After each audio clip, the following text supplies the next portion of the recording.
Welcome back to the channel, guys. It is me, 8744. And today, guys, we're doing our La Liga and Serie A predictions for the month of April, guys. So going forward, guys, it's a newly tradition, guys. We're going to be predicting the big games and each of the title races every single month. So, these are the two big leagues that most people are looking forward to.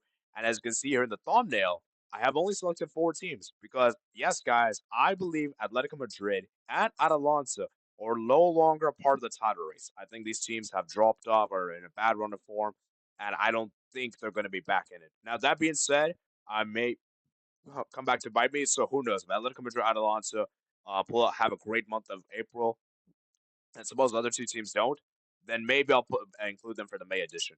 But until then, I'm not going to include them, and they're going to have to prove me wrong if they want to be featured in this video. As we start with La Liga, guys. So as you can see right here, guys, I've actually got the table here from the last time we did this, and now currently. As you can see right here, guys, Barcelona have a 3-point lead on Real Madrid. Previously, it was 1 point apart. Now, look at this. Atletico Madrid only picked up 4 points in the month of March. That's really bad. And Barcelona, we collected a whopping total of 12 points and 9 points for Real Madrid. So Barcelona pretty much had a flawless month in April March, and I think that win over Atletico Madrid was so massive. For Atletico Madrid, this has been an abysmal month for them. And you can see right here, slowly creeping up the table, guys, Real Betis is making a late push. Who knows? Maybe they can get Champions League. Everything should be revealed. And as you can see, Valencia have also had a huge revival as well. Anyways, we're going to talk about the title race, though, as we look at Barcelona running games. I think for Barca, we're not going to look at the Copa del Rey and the Champions League. Obviously, we're going to put that to a side. We're just going to look at the La Liga games.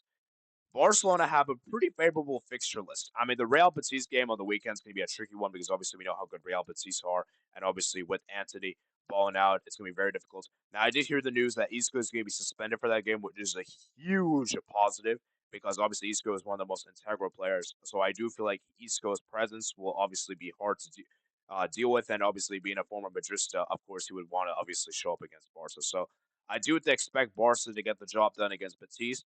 We should be able to get revenge against Leganes, and then we should be able to take care of Celta Vigo and then Mallorca at home. So really, honestly, guys, I expect Barca to get 12 points. Like we need to be winning these games week in, week out. And the only real hard game I can maybe see is potentially the Leganes game because that is away from home.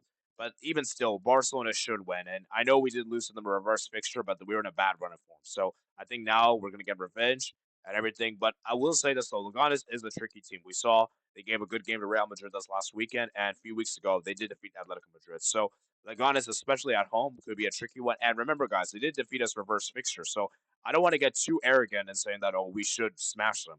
We should beat them, but it's going to be a close one because I do feel like Leganes is probably the toughest game we have here this month. As we move on to Real Madrid. Real Madrid, obviously had just played against Sociedad in the Copa del Rey semifinal. We're gonna have a reaction stream, by the way, to that today on the stream. Join us for that. Real Madrid should take care of business against Valencia. You would expect them to, even though Valencia have been in really good form recently. You have to give credit. Alaves away could be a tricky one. Could be tricky because I remember the last time I think these two teams played. Real Madrid cruise control, and Alaves almost made a comeback. So that could be a tricky one. Bilbao at home is going to be one. That's a game where I think Real Madrid may potentially draw points in. That's definitely a game I could see that draw points and it gets halfway away. That also could be a tricky one as well. So if I had to predict, guys, I think they're going to beat Valencia. I think they're going to beat Alaves. Do I see them beating Bilbao? Because I think they're going to draw points. I think one of these four games. Am I going with Bilbao at home or Getafe away? You know what? I think they're going to beat Bilbao at home simply because they're at home, but it wouldn't surprise me to draw points. And Getafe away, you know what? I actually think that could be a draw there. I'm going to say Real Madrid draw that game because I just feel like Getafe are a very physical team, very low block, and I feel like that's going to really frustrate Real Madrid.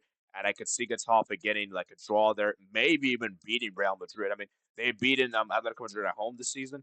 And remember, guys, they got a draw against Barca. They're one of the few teams that didn't lose to Barca this year. So I do feel like Getafe is quite potentially a banana slip there for Real Madrid. So I'm going to say Real Madrid gets 10 points, and I think that's going to be so Real Madrid, Barca.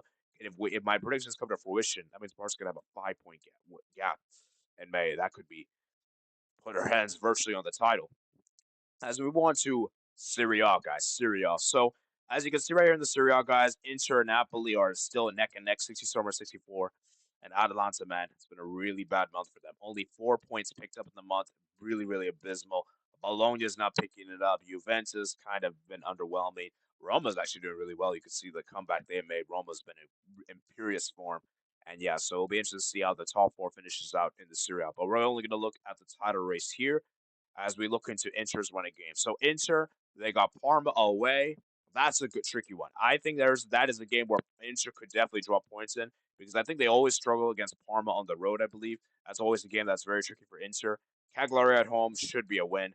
Bologna away is also a really tough one as well because we've seen how good Bologna have been this season. I believe Bologna actually, I think they managed to get a draw at Inter Stadium this season. If not, memory serves me right. I'm gonna have to do some fact checking there when I do my editing. But I believe Bologna did get a draw, so that could be a banana slip there. Inter, that Roma game is also going to be interesting. Roma have been very good, so I do think that one's could be tricky in the Verona. I'd say Inter should definitely beat Cagliari and Verona without a doubt. I'll say they beat Roma because they're at home, but that could go either way. It wouldn't surprise me if it ends in a draw. And something tells me Inter's going to draw points in either Parma or Bologna. I could see them draw points in both, but I'm going to just give the benefit of the doubt and I'll say one. And if I'm more likely to lean with one, I'm going to more likely pick. Mm, you know what? I think they're more likely going to draw points to Bologna. Simply because the Coppa Italia semifinal, leg two, is going to be that one, and you know Inter will not want to lose to Milan. And I have a feeling Inter might rotate for the Serie A game and will go all in for the Coppa Italia game because it is their arch rivals. So I think that's where I'm going to go with Inter. So I'm going to go with Inter to get 10 points as well. But like I said, guys, this is a pretty difficult run of fixtures because even the home games, I think even Roma, I think, could give them a tough game. But yeah, we'll see what happens. And as for Napoli, pretty favorable fixture list. I mean, they only got 4 games this month. This is beautiful for them. Bologna away. I'm going to say the draw. I think they're going to draw points that one. I actually believe Napoli's going to draw points there. I rate Bologna highly. I think Bologna's a very difficult team to play against. There's a reason why they're in the top four as we speak. So respect them, man. Empoli should be winnable. Monza away should be winnable, and Torino at home should be winnable. So I'm going to say Napoli's going to get 10 points. So if my predictions come to fruition, that means the gap will still be 3 points. So there you have it, guys. That's your quick roundup of the predictions, guys, I have for the Serie A La Liga. So let me know your predictions in the comments below, guys. Remember, guys, to like and subscribe as well. And yeah, I'll see you guys later, man. Peace out.